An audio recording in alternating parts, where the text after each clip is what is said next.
The High Court in Pretoria has today ordered Higher Education Minister Nzimande to retract, in fact, a decision to place the University of South Africa under administration. It follows an urgent application by the Pretoria-based institution.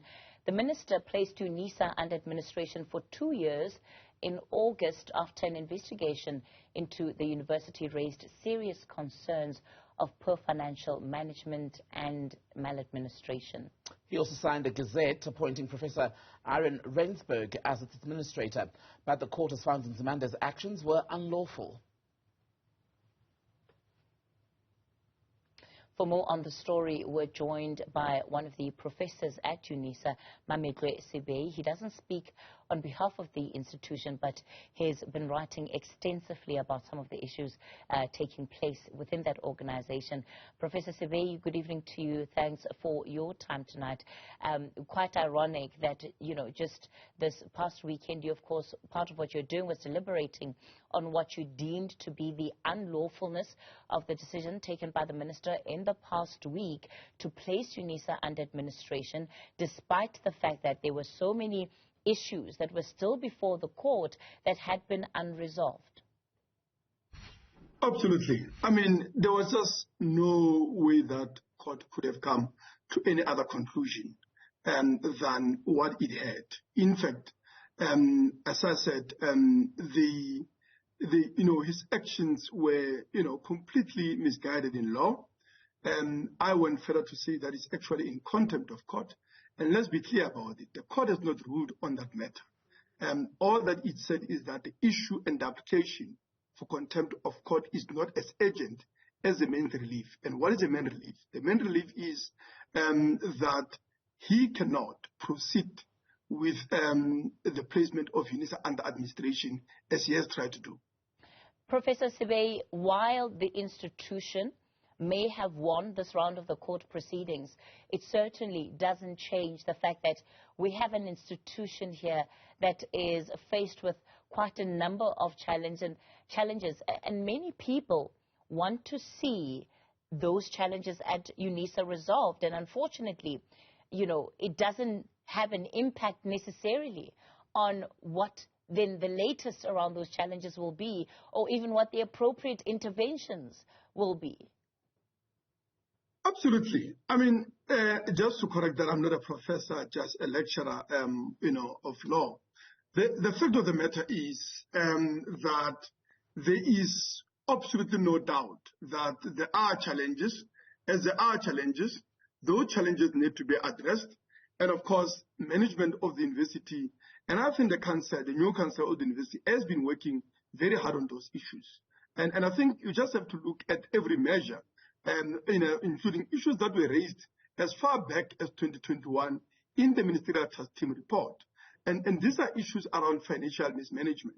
Those issues have been addressed. In fact, Unisa now has been rated to be the best performing cooperation in the university sector by the publication top 500, right? Why? Because of a drastic improvement of the finances of Unisa as a result of a deliberate effort to dismantle the corrupt network that had captured Unisa and its supply chain management. And it should be a matter of concern to South Africans that here you have management doing what other leadership of public sector organizations are failing to do. And that management is not only not receiving the support of government, but in fact, it is clear that the minister is hell-bent on reinstating the tenders at university and, basically, accusing I don't know that it's fair to say that he's hell-bent on reinstating tenders at the university. Certainly, the view from the Department of Higher Education has been one which says that you have a ministerial task team report that has made serious findings around issues of maladministration at Unisa. You also have a report by the independent assessor, Professor Thabo Mosia, that again has also raised concerns. And the question really is that should that just be completely ignored? And the department feeling that one of the best solutions could be to have an administrator who is somebody that is respected, who is credible in the academic space, would you not say?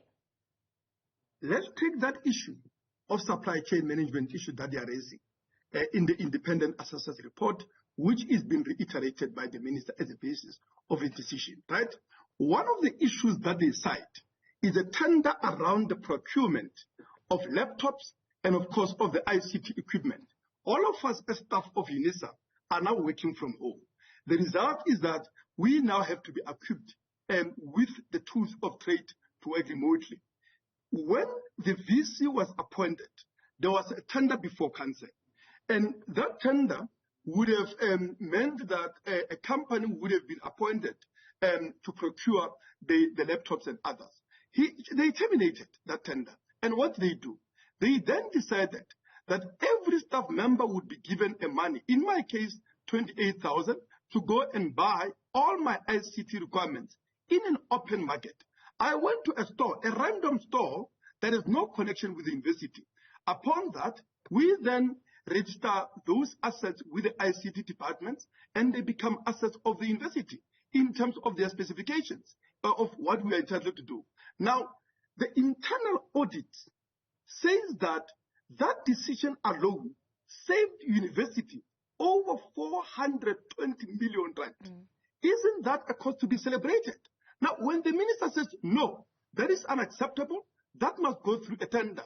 In a government where we've seen 2 laptops being procured for 2 million, that has got to concern South Africans. And there are a lot of those issues that they are raising, including attempts to insource disbursements of the disbursements of NEFSAs and other efforts to end tender perennial interest, that parasite on the university, that are destroying this university, as they've destroyed many universities, as they've destroyed many public services that this government has presided over, including ESCOM, SAA, and many others that are on their list. You know, Mr. Sebei, the interesting issue with Unisa is that we can take any example, and depending on who you're having a conversation with, whether it's an individual like yourself who is very much, of course, speaking about the interests of the university, or whether it's the Department of Higher Education, there could be a strong case, I believe, made both ways. The point is that we're here now. The minister has to retract the decision to place the institution under administration. We've been unable to get a hold of Unisa. None of the officials at Unisa actually seem to want to speak officially on the record. You have been the one individual that has been quite vocal about some of these affairs. Have you approached your institution to understand why it is they seem to be media shy on this issue? I cannot speak on behalf of Unisa, and I've no any relationship with the management. I have written a personal academic and, of course, legal opinion. What I say is that the minister has no legal basis for its action. He is in violation of 2 consecutive court judgments on this issue. He is a constitutional delinquent that must be held accountable by courts, right? Secondly, I have raised an issue that it has to concern South Africans, that this minister is hell-bent on taking under administration of university, which not only is improving financially, as I've cited, right? I mean, the reserves are standing at 16 billion from 9 billion in 2021 when the new management was put in place. But more than that, when you look at every indicator, right, from academic program to research output, as well as the impact of university, the ratings of university have rapidly improved. University of South Africa was rated about 13. In terms of the Times World University Ranking Report, it is today sitting at number 8, well ahead of former white universities, behind none of the black universities in this country, right? In terms of the the department's own research output report, it indicates that university is number 8. The rankings the other international rankings are also putting it at number 7. And there are institutional audits that are also done by Council of Higher Education. University received 10 out of 16 commendations on 10 out of 16 standards no adverse funding, and all that Council said, these are areas for improvement which apply to all other universities in this respect. So there is absolutely no case for administration where administration we've seen plunging universities into worse crisis. All right. For her, Valley University are just examples in that respect. Mametlwe Sebei, we'll leave it there with him for now. He's a lecturer in the Department of Jurisprudence at Unisa, and